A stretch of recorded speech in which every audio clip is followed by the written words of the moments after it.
I am so glad you convinced me that the family car should be the Defender 110. It is so beautiful inside, it's so comfortable, and it just feels indestructible. Yes, it really is. I've been waiting a long time for the new model to come out. The Defender 110, I'm telling you, it's my favorite car of all times. It's my third one. You know, I have stories of going off road. The guy managed the group. He was like, "What are you doing in this beautiful car?" I'm like, "I'm going off road." He's like, "Are you sure? Because you can use one of ours." And then they look like Mad Max cars. I'm like, "No, no, no, no, we're going to do this." And he was shocked. Wow. Well, it's great because the Defender has been reimagined for 21st century adventure, and its unparalleled off road ability, as well as its robust interior, are invaluable whether you're headed towards uncharted territory or just a weekend of exploration. The Defender 110 tackles challenging surroundings with absolute confidence. The SUV conveys strength outside and in, featuring peerless technology like an intuitive driver display and an award-winning infotainment system. That's my favorite part, to keep you connected no matter where the journey takes you. Adventure is unique to everyone, and so is the Defender. Choose from the two-door Defender 90, the four-door Defender 110, or the larger Defender 130 with the ability to seat up to 8 passengers. You'll find uncompromising performance in all three. So pack up and go even further with the Defender 110.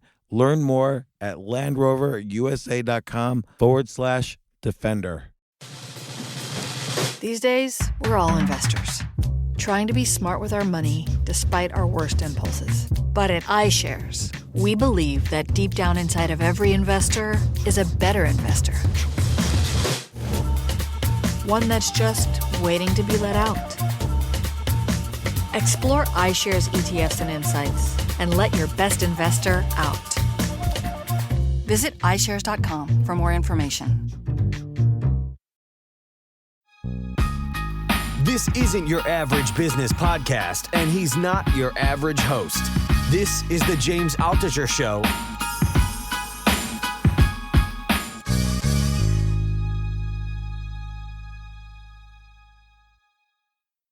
I think I was emailing a little bit, talking about how easy whatever her name is made. Iggy Azalea on OF. Wait, Iggy Azalea's on OnlyFans? Yeah, Yep. she made $350K in her first 24 hours. Wow, I'm going on OnlyFans. Are you actually?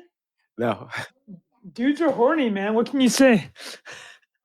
Okay, why don't people other than porn, like every site in the if you think about it, the trend of almost every business starts with porn. Who needed cell phones first? Drug dealers, hookers, prostitutes, whatever. Who used Yahoo first? The biggest profit source center at Yahoo in 1997 was porn. Patreon, I couldn't even believe it. We found this out on one podcast. Patreon is like almost all porn. You just don't see it. Oh, it really is OnlyFans, but they pretend like they're for creators and artists and stuff like that, right? Yeah. But maybe OnlyFans, like if Richard Branson went on OnlyFans, he'd get a good subscriber base, right? Yeah, fair enough. It's if you're a fan of someone, period, you're willing to give them money, right? Like, yeah, and that's just how it works. I mean, and it's kind of like Twitch with money, if you think about it. Like, I bet you OnlyFans will evolve into something more legit. I've seen them run ads on Reddit and social. Like they're trying to play like the stuff that we mentioned. Like they're trying to say like, hey, we also do artist stuff, right? Like if you were like a rock band, like you could sell like swag to your fans if you wanted to. Yeah, so it's interesting to see how things evolve, which is really the subject of this podcast. Trung, you wrote such an excellent article, like the worst tech predictions ever. And why did you research that? And, some of them were phenomenal, and you make some good conclusions from them. But like, why did you start researching this? I mean, you know how end of the year, right? The lists are coming. Yeah. It's like my predictions for 2023, and this is what I got right or wrong for 2022. And I'll be honest, like I've just never been a prediction person, and I understand the value of doing prediction, right? Like it forces you to think. Maybe I'm just cognitively lazy in that respect. I'm just like, I really enjoy history. So I kind of like looking back more and like see and trying to learn like these timeless lessons. So we talked, right? The last time we chat was about Buffett, and you'd written a book about Buffett and his early days before people kind of knew him as a buy and hold guy. He was a trader. And it was like, it's just interesting to these are timeless lessons, right? That's one of the big Buffett takeaways. Things are timeless. Like Charlie Munger with the human psychology is like a lot of things that happen just end up happening again. So I kind of like prefer to look to the past. And in this case, it was like the past of what were considered the worst predictions ever. But then why did they make them? Because it's really easy to have like a top line story and to dunk on people, particularly when you're on Twitter as much as I am. But like the Steve Ballmer one's a great example. Like he probably has one of the most famous bad predictions ever, right? Like you were much more into tech at that time. I'll just say it now, and I'm glad to hear your perspective at the time. But in 2007, when Steve Ballmer heard about the iPhone, he's like, "Oh, it's that thing's gonna fail. $500 subsidized. Like, there's just no chance anybody's ever gonna buy that, or it's not gonna get meaningful share." Right? That was his entire take, and he's been dunked on for 15 years. So I want to look back at those types of predictions, the ones that had become historically bad, but understand why they were made and like what we can kind of learn from them. So I want to ask you is like, do you remember when that prediction was made and then Yeah. that whole time? Yeah. Yeah, and I remember the day the iPhone was being released. I was very bullish on the iPhone because I Okay. loved the iTouch, which was sort of like this device that was in between the iPod and the iPhone. Like you could listen to music, and the screen was just wide enough. The screen was wide like a phone is now. You could watch movies, and so I couldn't believe it when the iTouch came out. Oh my gosh, I Yeah. can watch all my favorite TV shows now, not just listen to 1,000 songs of music, but like all my favorite TV shows. So it was amazing. And then they told me, "Oh my, we're going to add a phone to that as well." Like I wasn't even thinking of apps or games or anything like that. Like this is going to be amazing. And you know, you mentioned the point that sometimes people are talking their book, like Bomber had an incentive to kind of, most phones back then were using the Microsoft mobile operating system, like Nokia was using an operating system by Microsoft. So he's a little bit what's called talking his book, which is he has incentive, personal financial incentive to put down Apple, but still, you can't make him, his word is not going to define what the world does. He knows that. So he's making a real prediction, but he wasn't the only one. I was in the Wall Street Journal offices just visiting, and I wrote for them at the time. And I ran into some hedge fund manager there, well-known guy, and he said, "There is no way this succeeds." He was telling me, like, I'm like, "It's definitely going to sell 1 million units in the first 6 months," and I forget how much it actually sold, but I think it was much more than that. And he said, "This thing is just going to flop and disappear. This is not Apple's business. They're not going to be able to do it. It doesn't even look good." So I don't know. I think sometimes people like to be, I don't know what it is. Like this guy was a smart guy. He wasn't talking his book. Like he had no incentive to say it. He was making a legitimate prediction. As I think large, like let's say Bomber was 80% prediction, 20% personal bias. And I think people sometimes just like to be negative. You sound smarter when you're negative. You sound Right. Right. like if I say, "Oh my gosh, this is going to sell 10 million units," I sound like an idiot. Like 10 million is a big number, and I'm saying 10 million people are going to buy this. Like, what do I know? It's easier to say, well, it's not that good because of this reason. And, there's already good phones. People don't need another phone, and they already have their iPod. And so you just sound smarter. Stripe co-founder Patrick Collison has actually something very similar to what he said. He says cynics sound smart, but optimists get paid. Yeah. Like if you're a pessimist and you're cynical, it sounds really smart, right? Because you're like, here's 30 reasons why this thing will fail. Whereas, as you kind of alluded to, if you're just like, hey, it's just gonna sell 10 million because I believe it's a good product, it's just like you just sound like you have your pom-poms out, right? But that's his phraseology is like it's probably better to lean towards optimism and especially if you believe the long arc of progress, right? So I think maybe some more framing for the listeners is I can run through like broader idea around the article and what I was. So basically, the article I wrote, which and again I dropped it because I didn't want to make a predictions article, but I had to do like timely year end, beginning of year stuff. So I had known and over the years just collected anytime somebody had just mentioned this really bad prediction because that's like the number one way to put somebody down is to be like, oh, you remember the time you said so and so. It's like anytime that Steve Ballmer says anything now, people will just I get that in my inbox every single day. Oh yeah. Well, listen, you've written multiple books about the future and you're always prognosticating and thinking out, right? Like you have a very organized system that you've written about and like I've read and like try to implement some of the ways you think about the future. So you understand the value of making predictions, but then you also know how hard it gets thrown back in your face, right?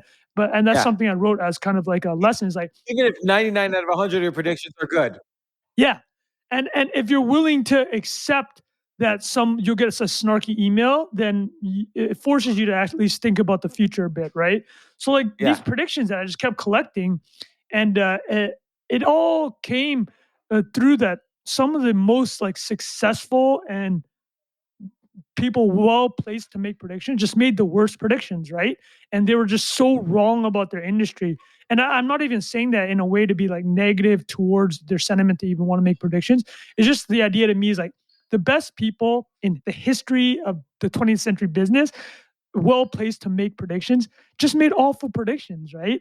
And I'll just give some examples that's touched on in the article. I mean, the really famous one was at the 1903, the automobile is a fad, horses are here to stay. That was said by the president of a Michigan savings bank. He was dealing with the Henry Ford's lawyer who wanted an investment, and they said, it's not going to happen. But the context that he said it was like very reasonable. He's like, here's why I think this car idea is dumb and it's not going to work. It's like everybody thought bikes were going to be the big things at the end of the 19th century. But the way I saw it, this is the Michigan Savings Bank guy. He's like, I've seen like bank usage drop over like the past decade. So I'm just going to extrapolate my experience with this new mobile, like mobility technology. And like, that's going to happen with cars. It's going to be all hyped and then kind of go away and horses are here to stay. Right. It's like pretty reasonable if you're in his shoes at the time. Like, would you kind of agree with that?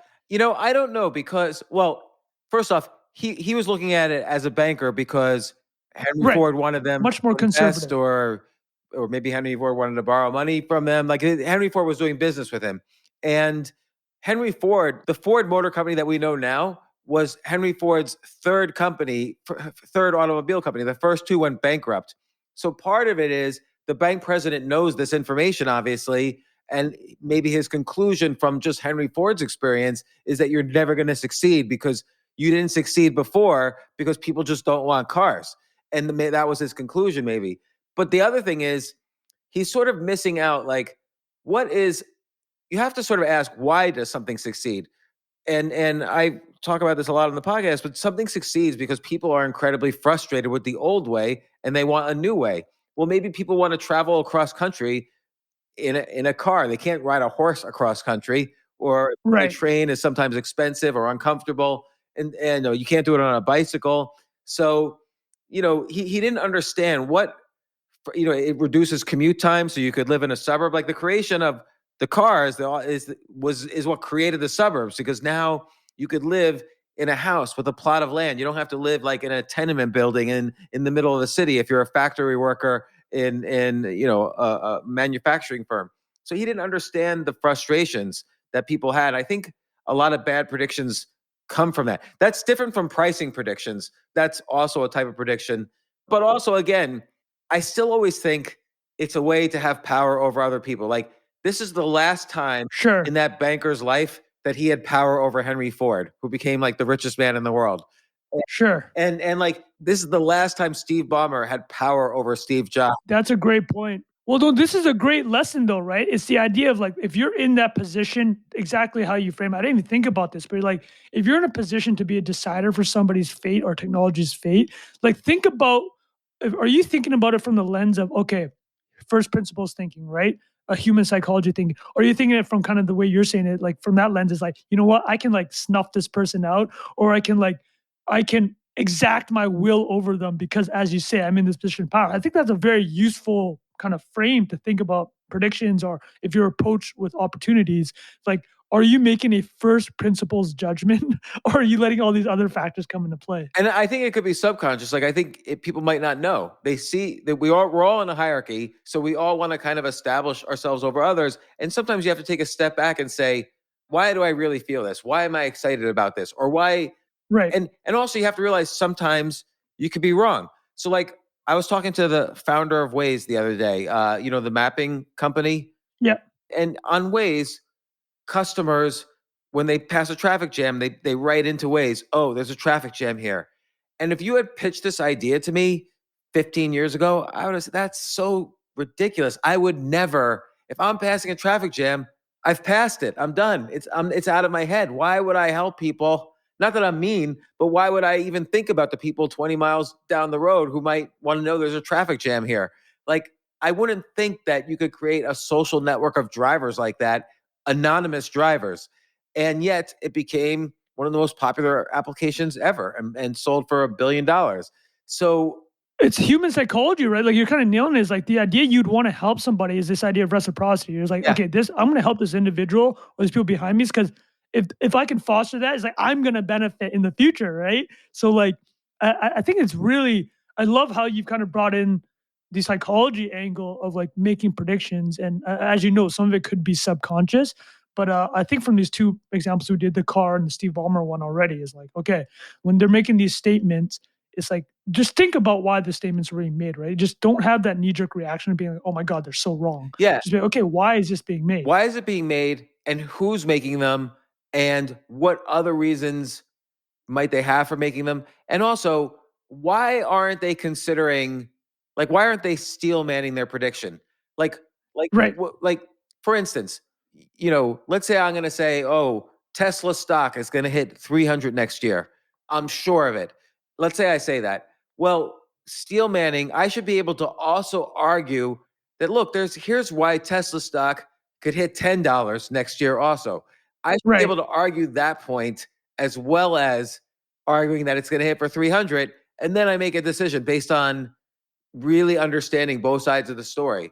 Like, why doesn't Steve Ballmer think that people would want a phone, a music player, a movie watcher, a game player, all in one device? Why wouldn't he think that? Well, I mean, what's funny is he looked back. I also include in the article. So people approached him. He's been asked a ton about it. Right? It's like, Steve, awful prediction. Like, what was we're asking, what lesson did you get from it? And I thought this was interesting what he said. I was kind of, a veteran in the tech industry told me this take was not the right one, but I want to say it anyways.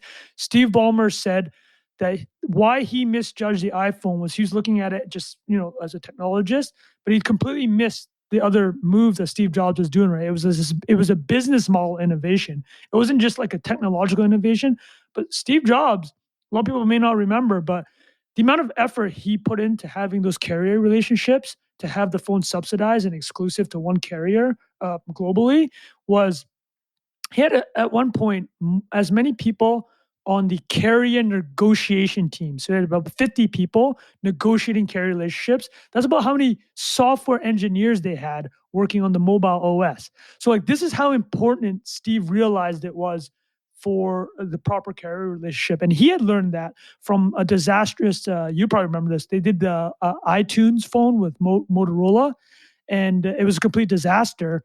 But he learned how phone companies and phone manufacturers worked. And he's like, okay, he looked up and down the stack. He's like, this is like the point where I can leverage Apple's brand is to with the carriers. And that's the lesson he took. So Steve Ballmer said, I missed the iPhone because I missed that business model innovation.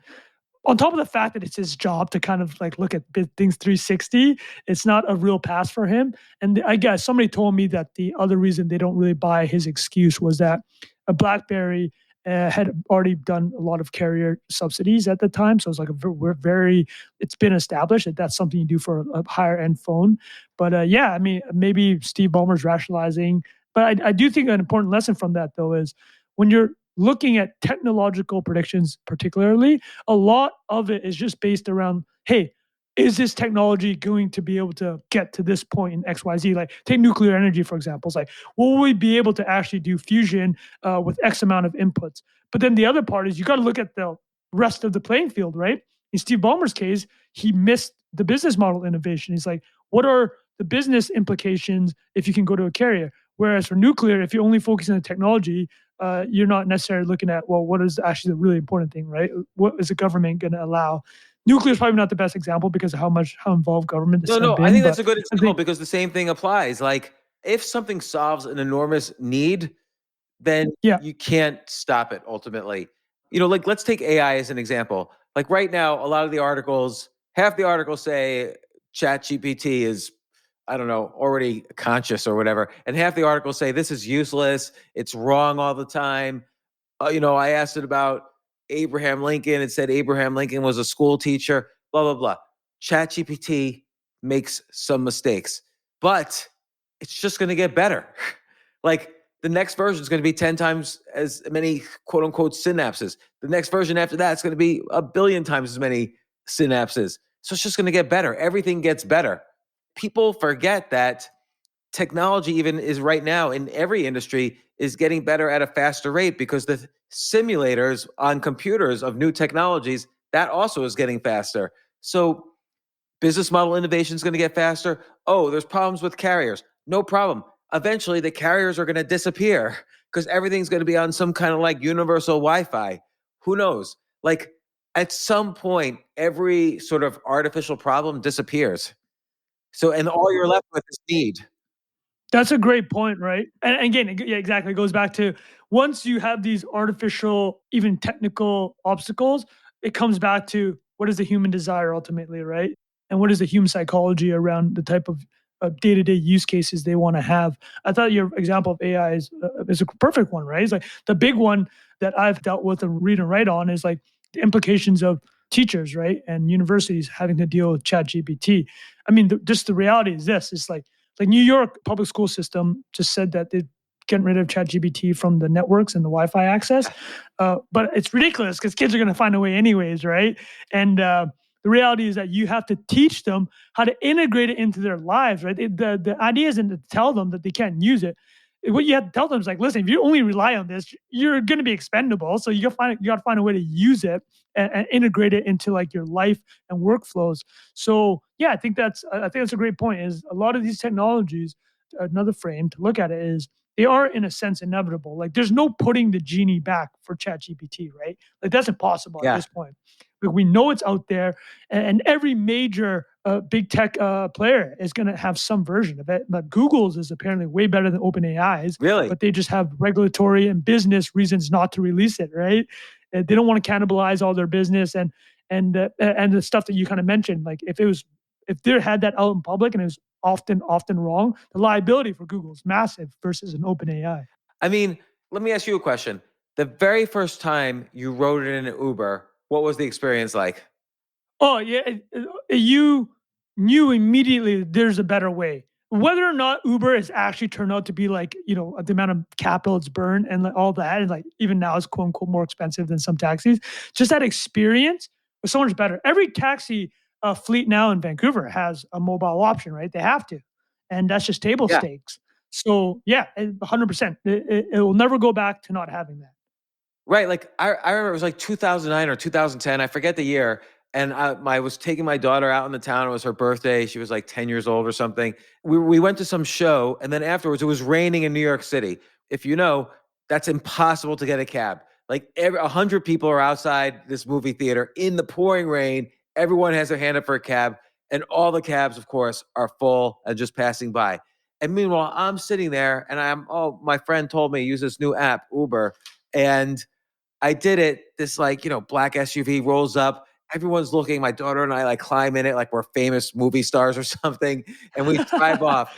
And I couldn't stop smiling. Like this, was incredible. And I don't have to know about the technology. I don't even have to know about the business model. Anything.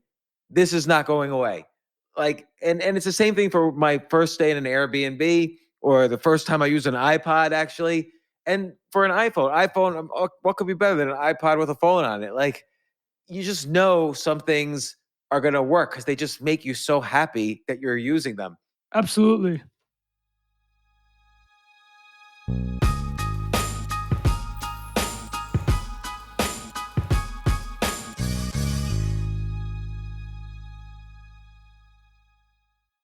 You know what I love about fantasy sports is that even though I'm not going to be a great basketball player or a baseball player or a football player or whatever, I feel like I get to participate and make decisions and use my knowledge of these different leagues or these different sports to compete.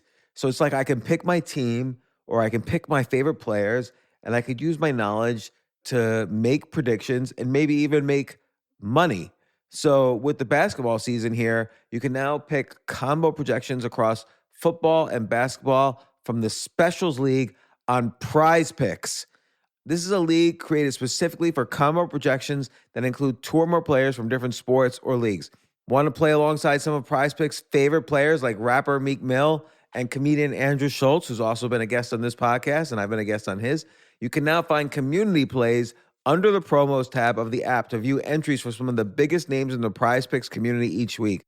Look, Prize Picks even offers a reboot policy so that your entries stay in play even if one of your players gets injured.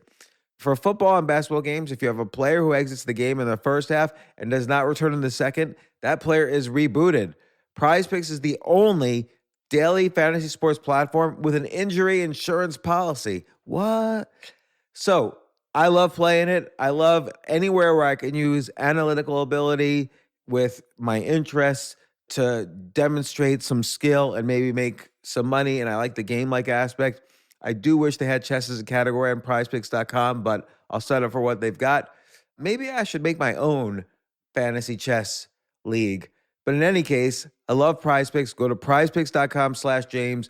Use code James for a first deposit match up to $100. That's the easiest $100 you're ever going to make. So that's prizepicks.com/James and use code James.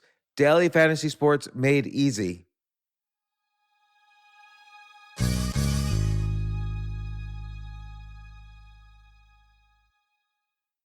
The future of learning is definitely online. Like, it's such BS that you have to spend $200,000 or take $200,000 in loans and go to some fancy school when it's useless. It doesn't guarantee you a job. Most employers, including me, do not care about degrees or grades or anything like that. We want to care that you love what you're doing, that you know what you're doing, in some cases that you have experience or that you're willing to learn. But people in general love learning and are curious. Like, the key to success is curiosity. And I think masterclass.com is the perfect model for online learning. I'm really happy they're sponsoring this episode. If you're going to give a gift, give the gift of learning. Masterclass makes a meaningful gift this season for you and anyone on your list, because both of you can learn from the best to become your best, from leadership to effective communication to cooking. Let me tell you some of the classes I've taken. I've taken comedy from Steve Martin. I mean, can you believe I can take a class from Steve Martin on comedy, or Judd Apatow, my favorite comedy director? I could take an actual class from him on writing. Wolfgang Puck on cooking. Dan Brown on writing, or Judy Bloom, who's been on this podcast, on writing. By the way, Wolfgang Puck also has been on this podcast. It's such a pleasure. I try to take classes all the time from masterclass.com. And whether you're watching Masterclass on TV or listening in audio mode in the app or on their site, the quality speaks for itself. It's like these Masterclass instructors are your own personal mentors that are going to help you reach the next level. How much would it cost to take one-on-one classes on comedy from Steve Martin or on chess from Gary Kasparov? You just wouldn't be able to do it. But it would cost hundreds of thousands of dollars. With a Masterclass annual membership, it's $10 a month. Memberships start at $120 a year for unlimited access to one-on-one classes with all 180 plus Masterclass instructors. So it's not just $120 for one instructor. You get all 180 plus Masterclass instructors. Boost your confidence and find practical takeaways you can apply to your life and at work. And if you own a business or are a team leader, use Masterclass to empower and create future-ready employees and leaders. That's the real education in today's world. So this holiday season, you can give one annual membership and get one free at masterclass.com/JAS. JAS, of course, stands for the James Altucher Show. So right now you can get two memberships for the price of one at masterclass.com/JAS. Masterclass.com/JAS. Offer terms apply.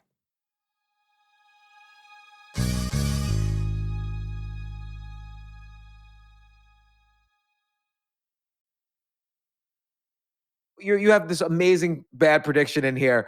Internet prediction number 2, 1998. If you want, you could read it and describe who said it. Oh yeah, you want the Paul Krugman one? I mean, that's Yeah. probably the most famous one. There's actually a lot of lessons to draw from his prediction here because he's addressed it. I mean, this one is just so famous, right? So Paul Krugman, a New York Times opinion writer, famous economist, Nobel Prize winning economist. Nobel Prize winning economist, wrote in Red Herring, a publication, for an article titled "Why Most Economic Predictions Are Wrong," which is so ironic. But he said that the internet will ultimately have the same impact on the world as the fax machine. Like that was his prediction as to how widespread it would be. And obviously, in hindsight, it's just comically wrong. We talked earlier about people that frequently get dunked on. Anytime he says anything, it's literally just a picture of him with this quote, just like that's a reply, right? Yeah. But the two parts I want to ask about this was number one, more of a comment than a question for you. So the comment was when asked about that bad prediction, he just took the L, right? He's like, yeah, it was bad. And but he also makes the point of like, listen, I was just trying to be a bit provocative at the time. I was being asked, and he's a media figure, and it's always better to stake something in the ground. Like if he had just said, oh, I don't know, the internet will probably be fine. Like no one's gonna care, right? So in the business of prediction, obviously, the more extreme you get, the more attention that will garner you, right? I think one of the most famous ones, I think Scott Adams. Yeah. And he made the one in 2015 when Trump started his campaign. The New York Times election meter said Hillary Clinton has a 98% chance or Donald Trump has a 2% chance of winning this election. So Scott Adams literally just wrote a blog. He's like, I'm going to take the exact opposite of this. He just wrote, Donald Trump has a 98% chance of winning this election, right? It's just like the most extreme position. So Krugman took that kind of the most extreme position, like comparing internet to fax machine, which is like a middling technology, which was effective, but wasn't like computer or telegraph or telephones. So he took that L. But the other thing that was interesting in the article was like, and we talked about it earlier, is like people only remember you kind of for the worst predictions, right? Yeah. And you've made so many. So this is what I wanted to ask: is like, so Paul Krugman in the same article, he's like, oh yeah, by the way, we'll probably have a commodities crunch in the next couple of years, like based on what I'm seeing. And then if you had invested in kind of his prediction at the time, like yeah, put some money into commodities, and the internet will not be the real deal.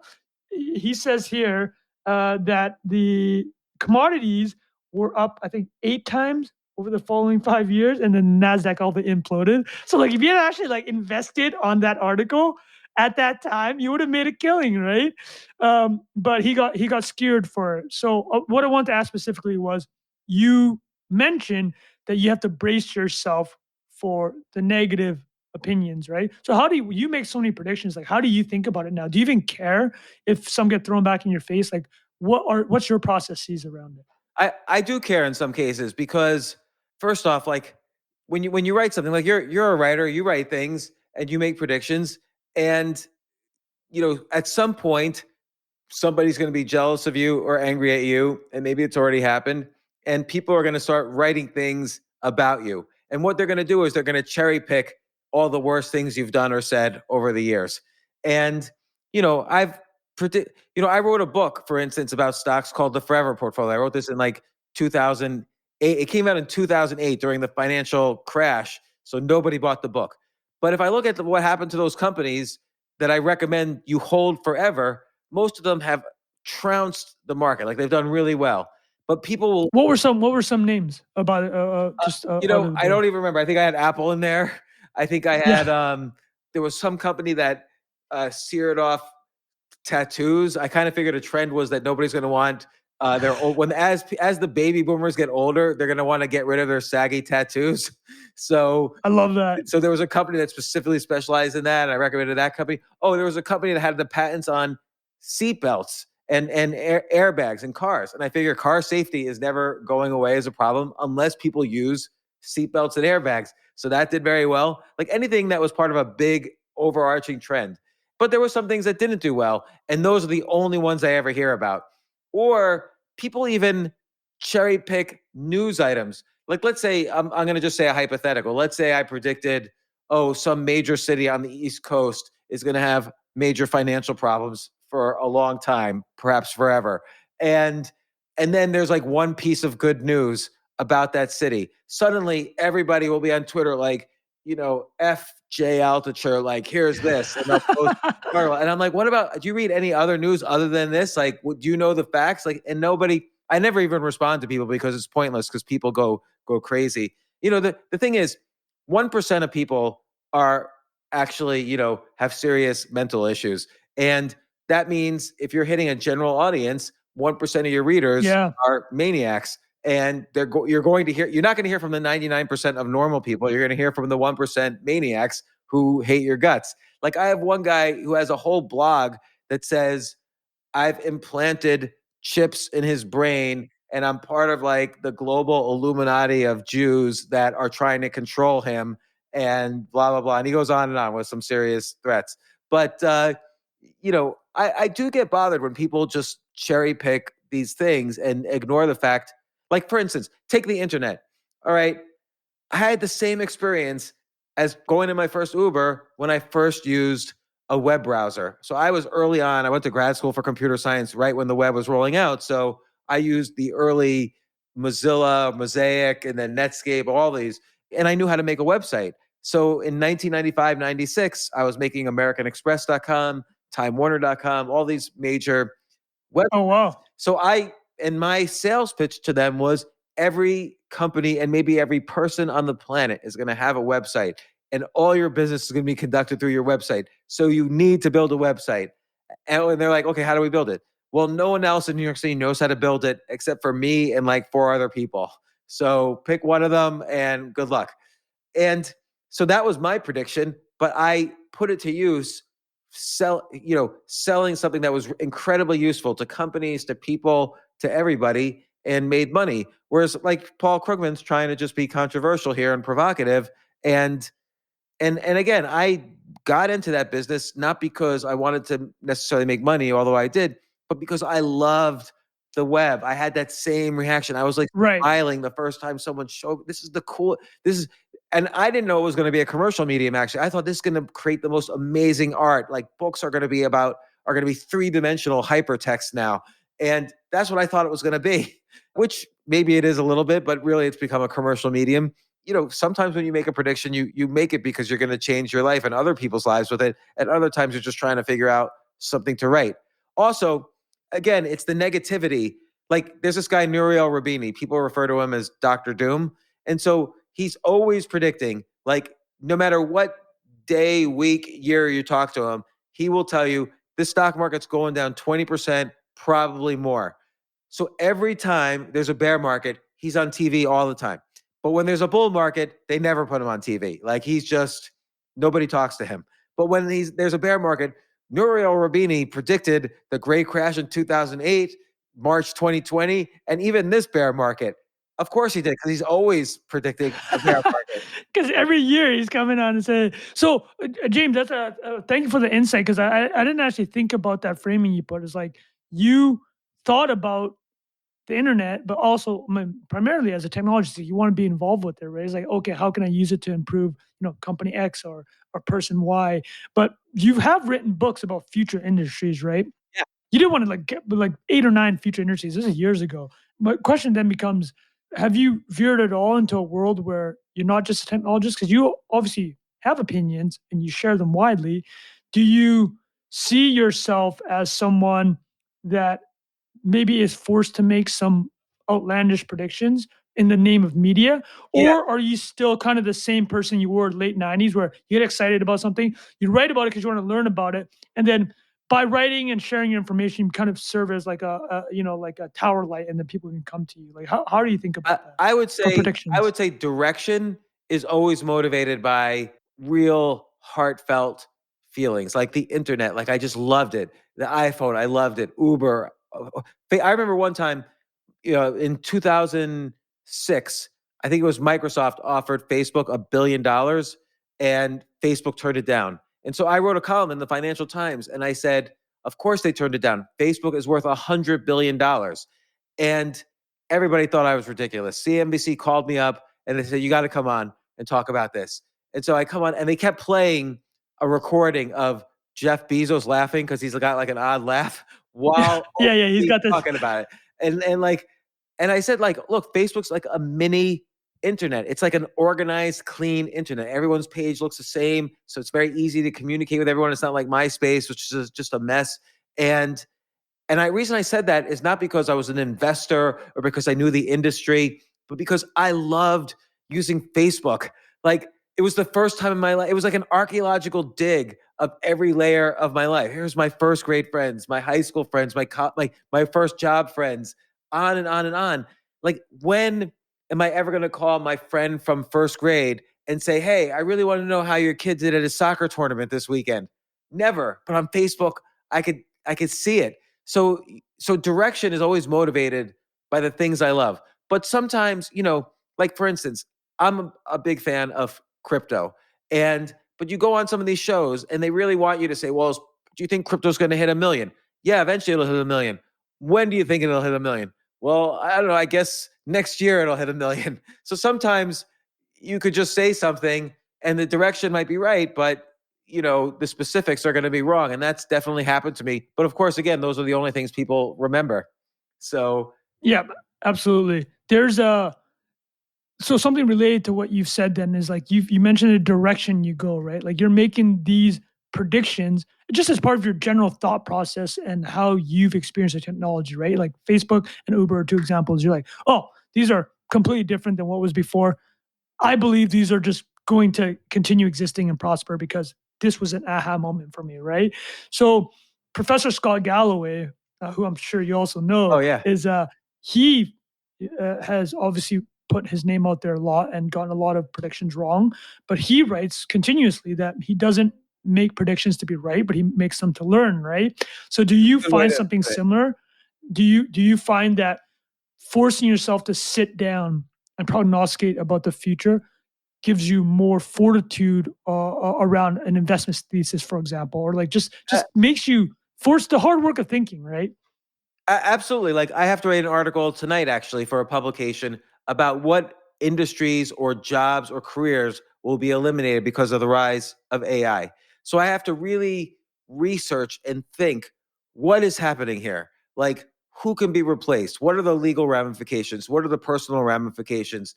Like ChatGPT, honestly, I get that same feeling I get when I used Facebook, that there's an excitement. This is something new that's going to change my life. And so I have to, but when I make predictions about what industries might suffer, that I really have to like research and think about it. But then it sets me up for like understanding investments. So 2006, I made this prediction about Facebook. It was valued at $1 billion. I said it's worth at least 100 billion. By the way, in 2011 or whenever it went public, it went, the day it went public was worth 100 billion. I went back on CNBC and they apologized. It's the first time anyone's ever done that. But in 2007, history doesn't repeat; it rhymes. And so I said, well, what businesses worked in the early stages of the web? Well, my first business worked, which is I was a picks and shovels guy. Here was the web, and I enabled companies to go on the web. I made their website. So I looked for companies that were helping other companies, B2B companies that were. So I looked for companies that helped other companies get on Facebook and do marketing on Facebook. And I invested in like 3 of them, and they all were Ah, amazingly successful. Like Buddy Media was one of them, got sold for 700 million to Salesforce.com, and on and on. That was the best one for me. So yes, you learn making predictions, but it should be a little bit more than that. Like, what kind of action can you take? Here's an example. Crypto, I'm a believer, but there are problems. What are the problems? Well, I have a weekly phone call I do with subscribers of one of my products, and it's a crypto product. And I always hear what people are asking in the chat. It's like a Zoom call, and I see the chat questions, and people are like, "Oh, what exchange should I use to buy this crypto? What wallet should I use? Oh, I sent money from one wallet to another, and I don't know where the money is now. Blah blah blah." Like, here's the problem with crypto. It's really hard to use. Like, my grandma is not going to buy Bitcoin, let alone, Dogecoin or any of these other, we alt tokens or whatever. So, so this tells me there's an enormous understanding the trend and understanding the problems by listening to what people ask. This tells me what massive business opportunities exist. Now, I'm not going to do them, but like I hear everybody's confused about, they don't want to work with a DeFi exchange. They'd rather call Fidelity or Schwab or whatever. What's Sushi Swap? Why is grandma going to use Sushi Swap to buy Bitcoin on her MetaMask wallet? That's not going to happen. So there's an opportunity for someone to create like a nice grandma friendly front end interface to the crypto world. And maybe that'll happen. Like, maybe Visa will do it or Fidelity do it. Maybe it'll be a new company. Who knows? But you could see as something is bubbling up, as industries grow, that you just look at the questions people ask, like the problems people are having, not the people who say this is a fad, but the actual issues people have. Take the internet. Everyone said in 2000, I'm not going to put my credit card into the internet. That's crazy. And by 2005, everybody had their credit card into the internet. And one of your predictions here, maybe it was Krugman's one, maybe it was the Metcalf's one. No, the Metcalf one is, for the listeners, I just want to add, the Metcalf one's crazy. Like, the guy that invented the Ethernet thought that the internet would have flamed out. He's like, yeah, it'll blow up in like 95 and then it'll just completely flame out by 96, right? Let me actually roll through, while you're looking those up, a couple more, I think some good framing for the listeners around like the quote unquote worst predictions. We kind of touched on a few, but the one that was the biggest takeaway for me, and you mentioned at the very top, like people talking their own books. So there's two parts of this I want to mention. So I'm gonna rip off 5 of these predictions, which are just iconic, right? So Ken Olsen, the founder of DEC, one of the largest like computer mainframe manufacturers at the time, said that home computing will never be a thing, right? So he said that in the mid 70s. Andy Grove, like the legendary Intel CEO, in 1992 said that mobile PCs, or like something in the shape of like a PDA or an iPhone or iPod, would never take off. He's like, the entire industry just looks like they're trying to find the next wave and it's all about greed. That was in 92.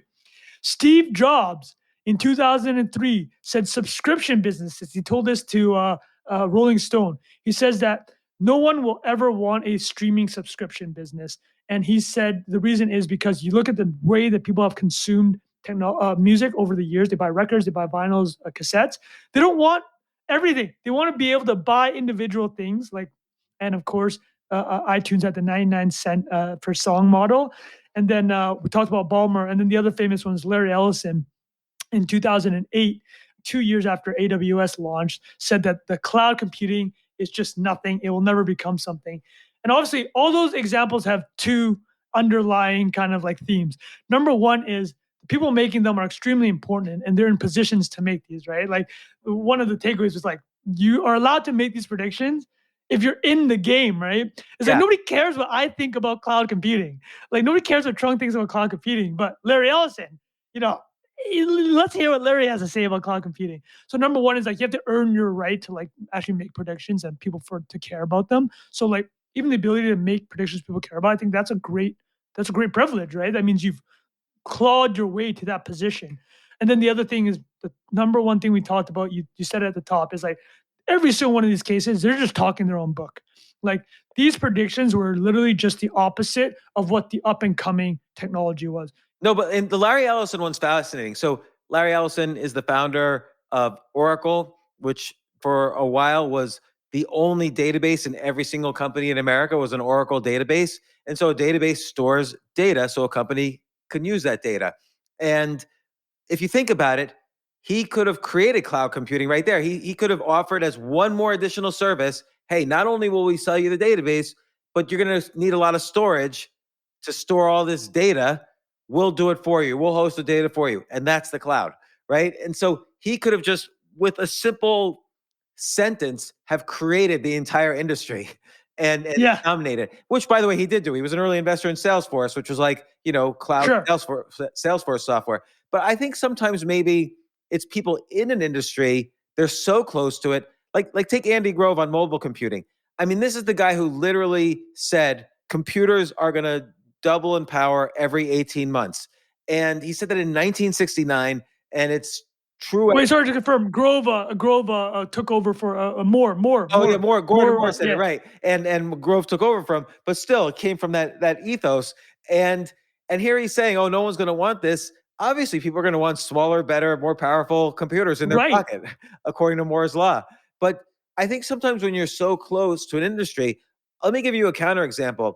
Peter Lynch, famous investor, he ran the Fidelity Magellan Fund. It was the biggest mutual fund in the world for a while. Maybe it still is. And the reason it was the biggest because he had good returns. He had better returns than the average person. And so he wrote a book about making investment decisions. And what he said is that when his wife comes back from the mall, he asks her what she bought. And if she shows him and she's like enthusiastic about it, he buys that stock. Wait, pantyhose was one of the famous ones, right? That Yeah. she brought home like pantyhose, and he like bought the nylon company or whatever.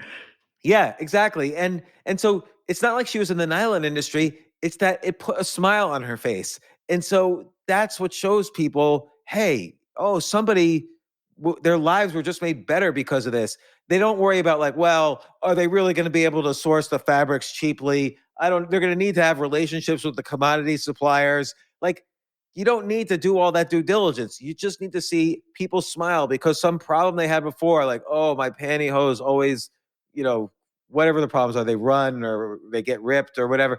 Peter Lynch's wife, a problem was solved for her. She didn't say to him, oh, you got to invest in this. My problem was solved. She was just happy. And he noticed it and figured if she's happy, then every other woman going to this store is going to be happy, or most will. And he would buy those stocks, and he was very successful doing that. So he realized he curated who he's got his predictions from in a different way than the media curates it. And that's why he was able to make a lot of money. Yeah, that's a great point, right? The being too close to the thing is I mean, an example that was kind of mentioned there. I'd love your thoughts on it because I know you covered this kind of idea, the innovator's dilemma, right? It's like the idea from Clayton Christensen, the Harvard Business School professor, was just that a lot of companies and technologies get overran in the long run because they're unable to do something that a smaller, more nimble competitor, which can do it at a lower cost or offer to the market at a lower cost, is willing to do. And like in all these examples, like they're so close to it. They're like, okay, this business model is working. Like, would I even consider like this cheaper business model that would completely disrupt my business? It's like, no, right? Like that's literally the innovator's dilemma. It's like, and there's a version of what you're kind of describing. Is like, you have to kind of be myopic to win, right? Like you have to be able to choose the path you're going and just execute so ruthlessly and not be distracted. But in the process of not being distracted, you can kind of get sideswiped, which is what happened in a lot of these cases. Yeah, and like look, a classic example is Kodak. So this guy Steve Sasson presented to the CEO of Kodak the digital camera, and maybe I'm getting the order wrong or something, but I think this is right. And clearly, the guy who was the CEO of Kodak thought like, oh, that seems pretty good. So he said, okay, we're not going to do this. Don't tell anyone. And again, he missed the fact that everything's inevitable. If things are going digital, of course there's going to be a digital camera. It's inevitable. But people like Steve Ballmer is a good example too. In his prediction about the iPhone, people think that they can somehow control the industry, or if they ignore it, it just won't happen. Or if they say something against it, it won't happen. But it's like saying like genomics is a great example. 20 years ago, it cost $1 billion to sequence your DNA. And now you could do it. You could just send $20 to 23andMe and they'll sequence it in a week for you. So things just get better all the time if it solves a real problem that makes people happy.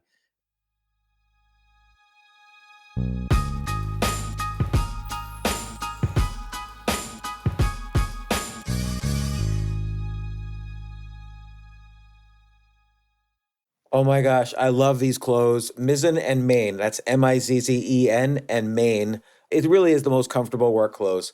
Travel clothes. I had to travel this whole week. I'm traveling for a week and a half, and I just took Mizzen and Main clothes with me.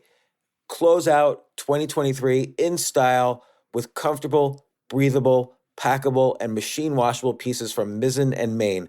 As you wrap up your year-end goals, enjoy a Mizzen and Main dress shirt that you can wear confidently. I like that they've very, very just nice, solid colors. I don't really like to get all fancy in patterns and everything, although they do have some pattern shirts, but very comfortable clothes, stretchable pants. It's just super comfortable, but they look professional and you can wear them casually or professionally. I like some of their flannel shirts or untuck shirts. I love untuck. I never tuck in. So again, whether you're shopping for a special someone or giving yourself the gift you really want, I just buy myself gifts. Mizzen and Main is the perfect gift for any guy who works, travels, and or cares about looking and feeling great. As you could tell by my many photos across the internet, I care about looking fantastic. I'm practically a model. And let's be honest, every guy loves to look great. So again, shop now at mizzenandmain.com and save 20% when you spend $130 or more using promo code James. That's promo code James at Mizzen and Maine, Mizzen and Maine.com.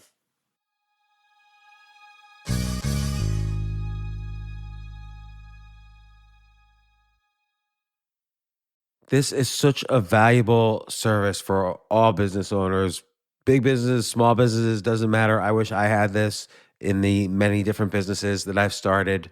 Sometimes it seems like your business is humming, but then suddenly you don't understand it. You're starting to fall behind. You're not understanding where your costs are, where your revenues are, where your payments are. Teams are buried in all sorts of like BS work, and you can't seem to close the books. So you need like one dashboard, one source of truth. I'm jealous of this business, NetSuite from Oracle, of course, NetSuite by Oracle. I wish I'd come up with this idea. It's a brilliant concept to have all your business intelligence on one dashboard. This is why you need to know these three numbers: 37,000, 25, and 1. So 37,000, that's the number of businesses which have upgraded to NetSuite by Oracle. NetSuite is the number one cloud financial system, streamlining accounting, financial management, inventory, HR, and more. 25. NetSuite turns 25 this year. That's 25 years of helping businesses do more with less, close their books in days, not weeks, and drive down costs. One, because your business is one of a kind. So you get a customized solution for all of your key performance indicators, your KPIs, in one efficient system with one source of truth. Manage risk, get reliable forecasts, and improve margins. Everything you need to grow all in one place. So right now, download NetSuite's popular KPI checklist designed to give you consistently excellent performance absolutely free at netsuite.com/James. That's netsuite.com/James to get your own KPI checklist. netsuite.com/James.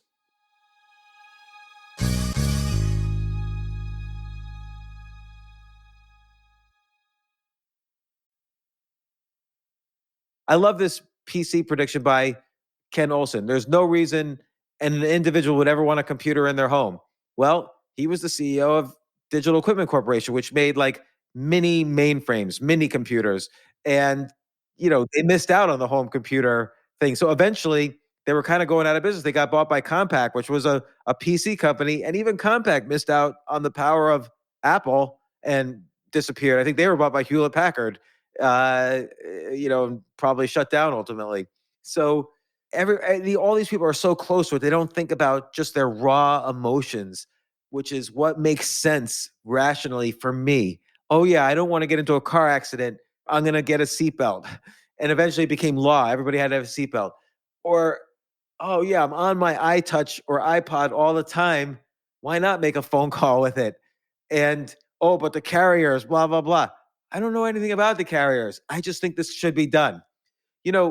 Square, started by Jack Dorsey and Jim McKelvey. Square started because, Jim McKelvey was a glass blower. He would make these artistic things out of glass. And he wasn't allowed to accept credit cards. He was too small. No credit cards would let it. So he wanted to create a company that mom and pop companies could accept credit cards. And he just started it. He didn't have any deals with Visa or American Express or MasterCard, but he basically said to them, look, we're doing it.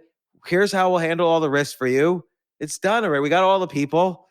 You're going to add this to your business. And they agreed because there was a sort of inevitability to the fact that everyone's going to have to be able to accept credit cards at some point.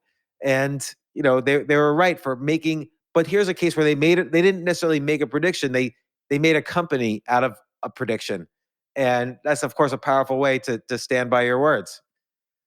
Absolutely. And it kind of goes back to your original, how you look at the direction of why you're making predictions, right? It's not to be a provocateur. It's because you're like, oh, this is amazing. Like this technology is like, maybe by thinking about more, I can get more involved in it. But I think this is a opportune segue for us to think about future predictions. With all these lessons we have, why don't we make some predictions about crypto and AI? Yeah. Well, okay. It's interesting because crypto is fascinating. It's hard for crypto to put a smile on anyone's face. It's not like a consumer product. That's the mistake I think people are making, and is thinking that, well, I can't see it, I can't use it, I can't listen to music on it, so what good is it?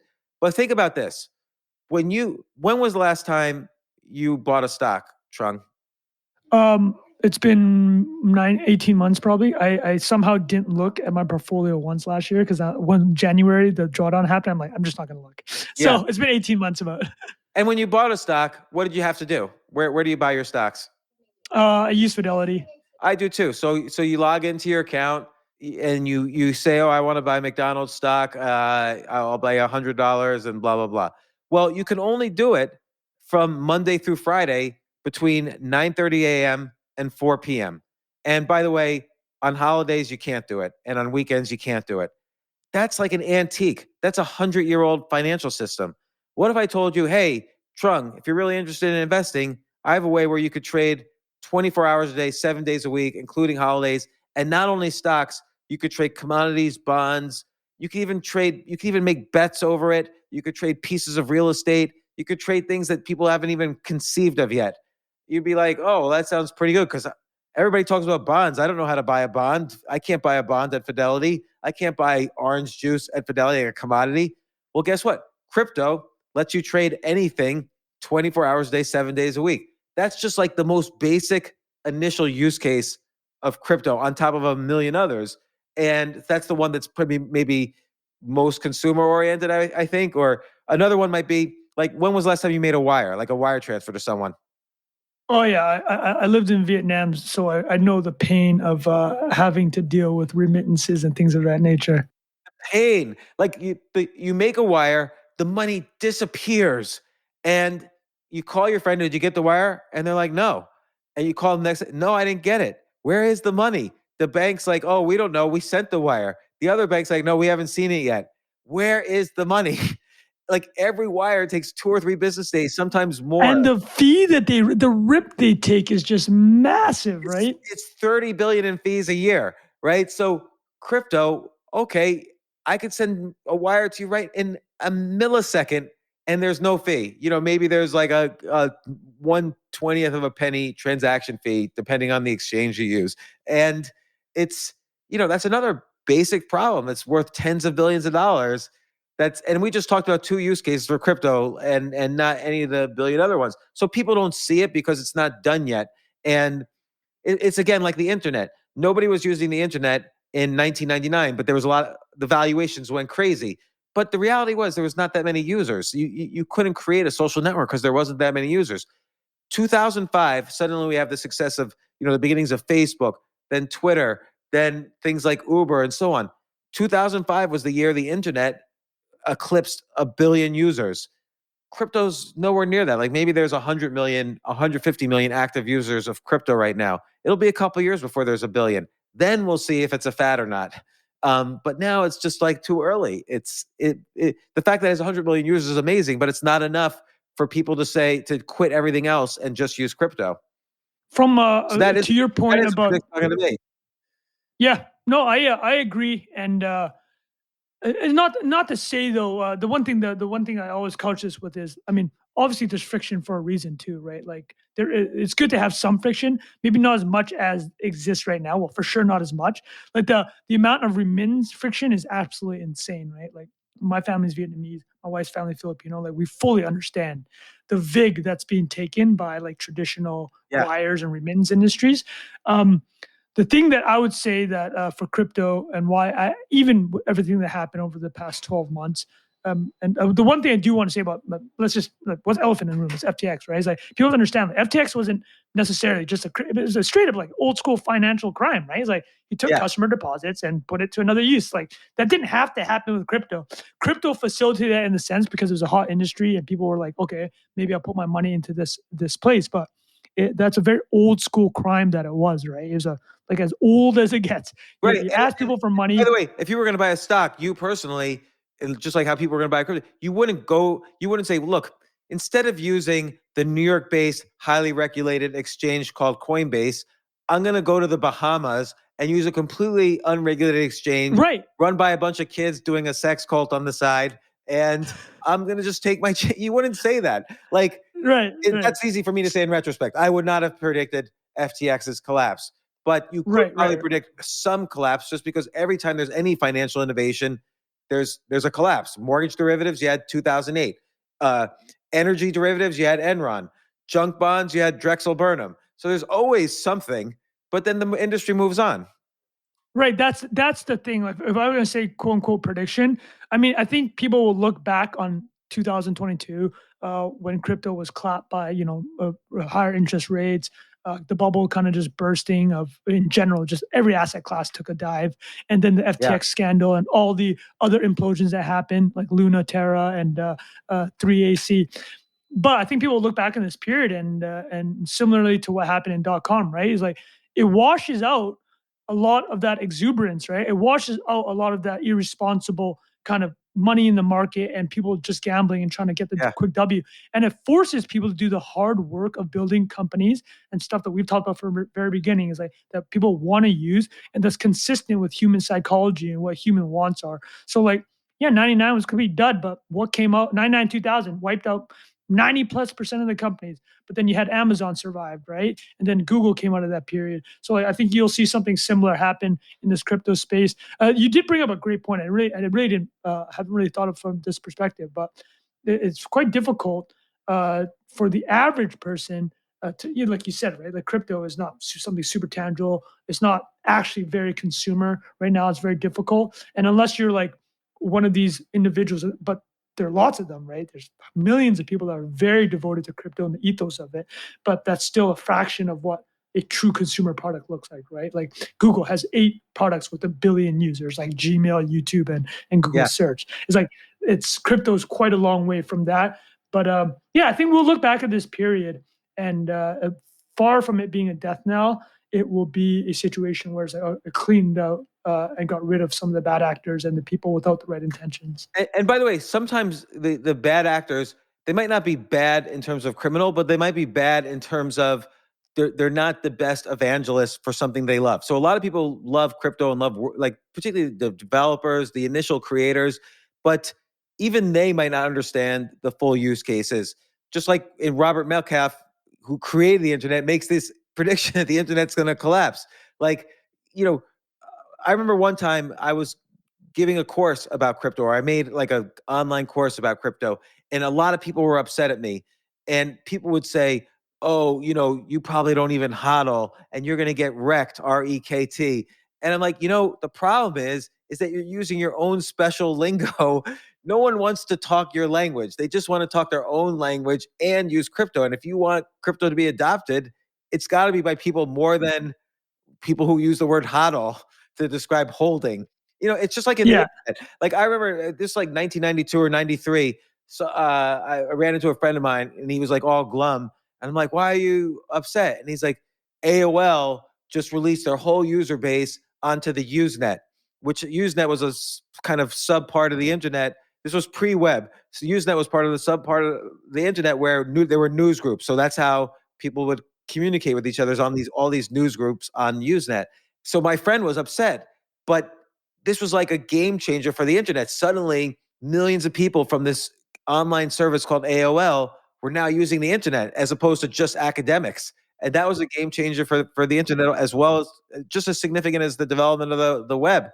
People have to the early adopters have to give way to the early users, the non-technical users. And that still is kind of happening in crypto. It hasn't really happened yet. And actually, very apt comparison is also kind of in the AI space too, right? Is like the generative AI technology over the past 6 months, which has kind of had a consumer breakout. You have to remember, like this tech's been around, right? Like OpenAI has been around since 2015, 2016. Google wrote the Transformer research paper on large language models, I think in 17 or 18. It takes a while for, as you say, like there have been developers and researchers like toying around with these tools, but sometimes it just has to hit the right intersection of user interface and sometimes just the right time, right? And that's why even Sam Altman at OpenAI, the president of OpenAI, said that they were shocked and just didn't expect ChatGPT to blow up the way it did. It just was the right simple user face at the right time. Even then, it's only at a couple million users, right? Yeah, but again, a couple things are going to happen. One is It's only going to get better, right? So computers are going to get faster. So just that alone is going to make AI better. But the programming will get better. The data they feed, ChatGPT only has data up to 2021. Well, Right. eventually they'll make it up to date. Why not? And there's another thing about ChatGPT where the seeds of its success are in a story from like 1967. One of the first developers of expert systems was this professor, I think, at the University of Pittsburgh in the medical school. And he made, just for the fun of it, he made a program called Eliza, which if you say, you could chat to Eliza, you could say, oh, my mom was yelling at me today. And Eliza automatically would say, tell me more about your mom.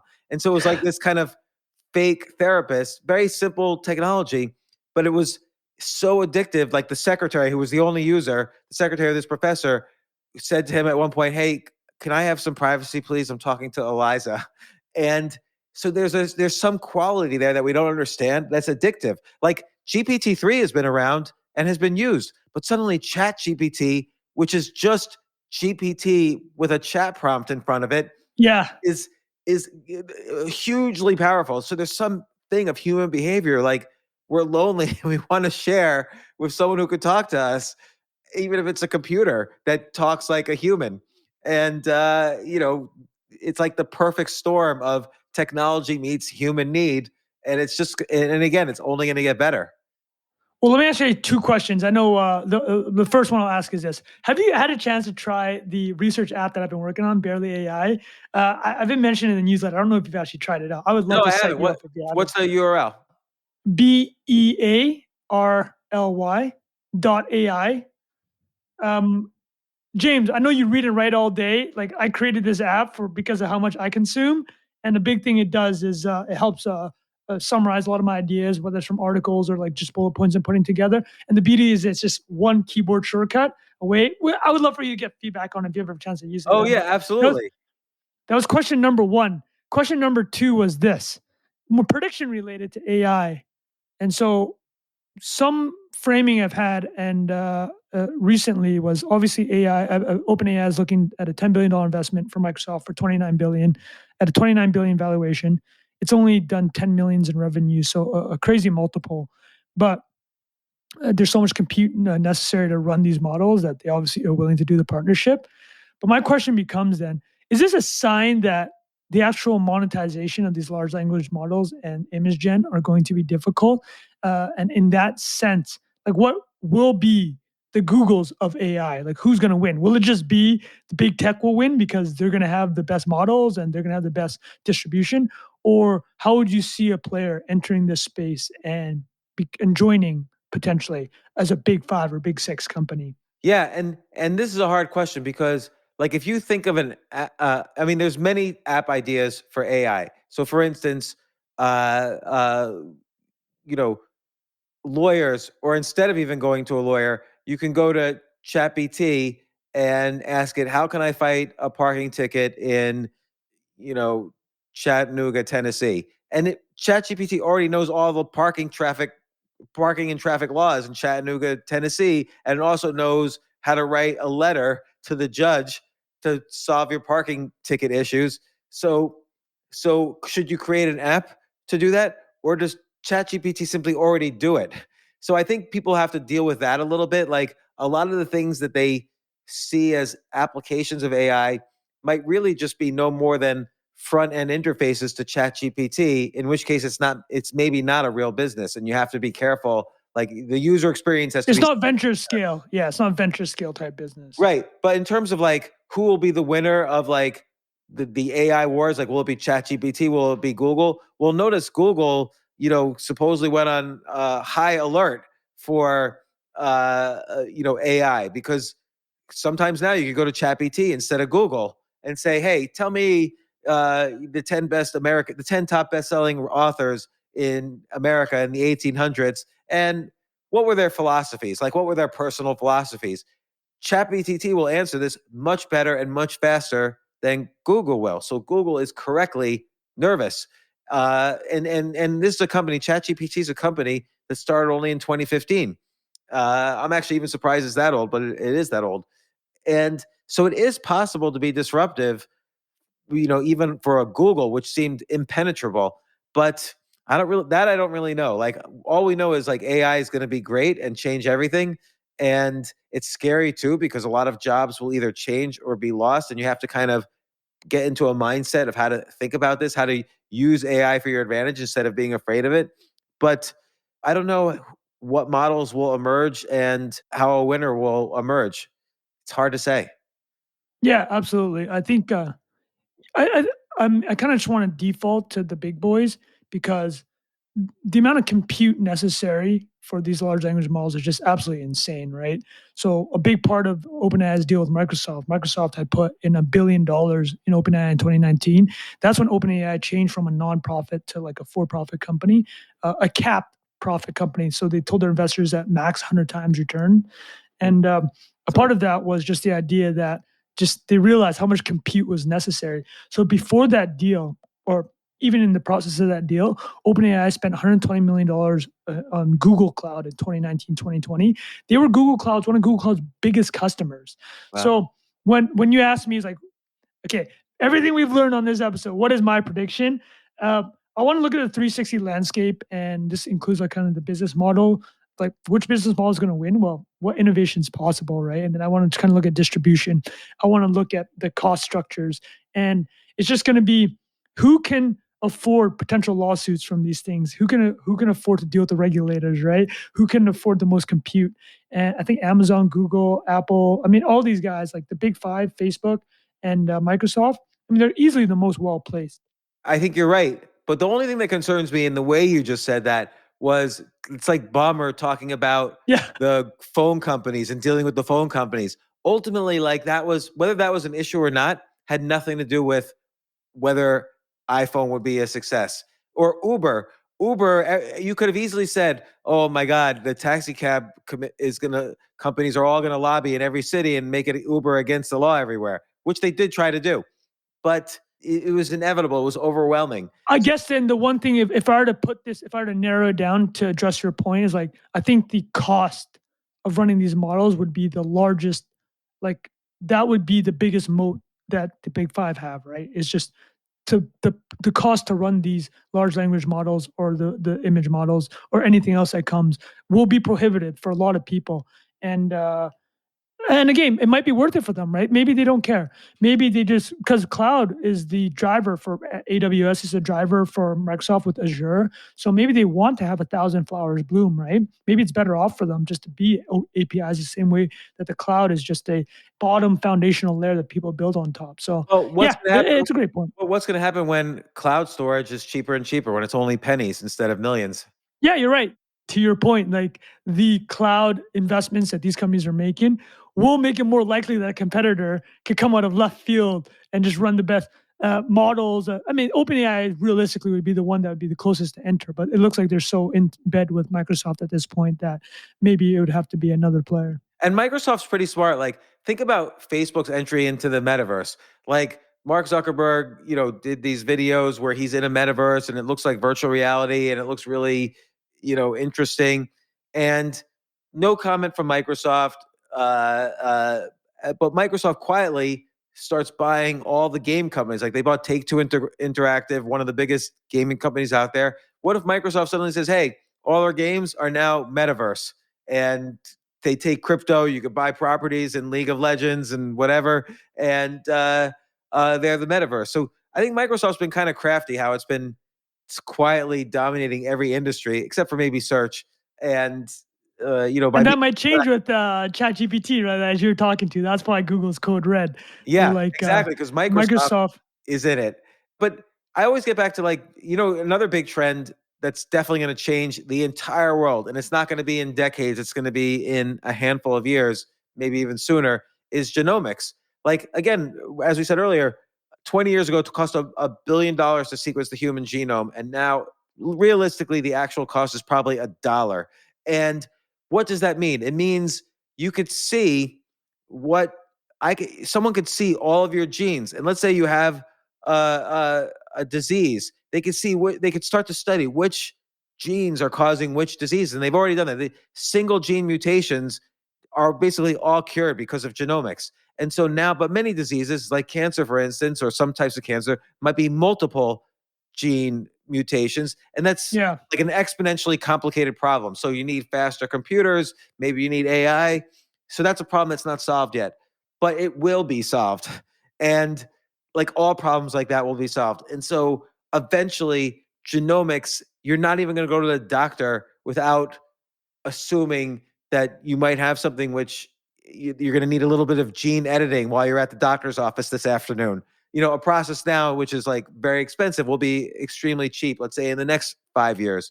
And they'll be able to see what multiple gene mutation diseases you have and so on. So that's another industry. People ignore it now because when something's exponentially growing, it's very tiny at first. It's the whole thing, like 2 turns into 4, turns into 8, turns into 16, Yeah. and we're still at small numbers. But you do that 20 numbers from now, and it's 1 million, and 20 more numbers, and it's like more than the number of the atoms in the universe. So, I think, So that's a prediction on an industry that will change the world much faster than a lot of people anticipate. yeah. So let's absolutely. put that one in the sand. Put it in. We'll do a repeat of this podcast 10 Yeah. years from now, and we'll both be. First off, we're gonna both. Well, you already look like you're 12 years old. I'm gonna look like I'm like back to my 20s, and whatever. Like it's just like life's gonna be completely different because of genomics. Probably even more effect than crypto, AI, and all those put together, because it's just gonna like improve. It's gonna save your life. Right. Absolutely. Well, I think that's a amazing prediction to end this prediction episode on. Yeah, and Trung, thanks for always like making these thought-provoking posts. Everyone should sign up for your newsletter. Tell them how to sign up for your newsletter. Yeah, the newsletter is a SatPost, SATPOST. That's at Substack. Is a trungfan.substack. And James, I have to say thank you. I appreciate every time that you ask to come on the pod, because that to me, as a writer, right, it's just like, okay, nice. People are reading it and they want to discuss more. And that says like every time I've had these discussions, I've loved it. I've really enjoyed the Buffett one. I had a number of people reach out to me on our last episode with Buffett and Okay. Disney. That was fantastic. Well, and the next one, I'm going to tease the next one because I really want to talk about how Netflix decides on what shows to run. And there's a lot of, Oh yeah. it's fascinating because I have actually been in Netflix office pitching a TV show and they rejected me. So I was fascinated by your notes on that. So we'll have to have you back soon to talk about that. It's always fun to do Netflix around earnings. So maybe when we come back next quarter around their next earnings, and that'll be a good time. Yeah, perfect. All right, Trung, thank you so much.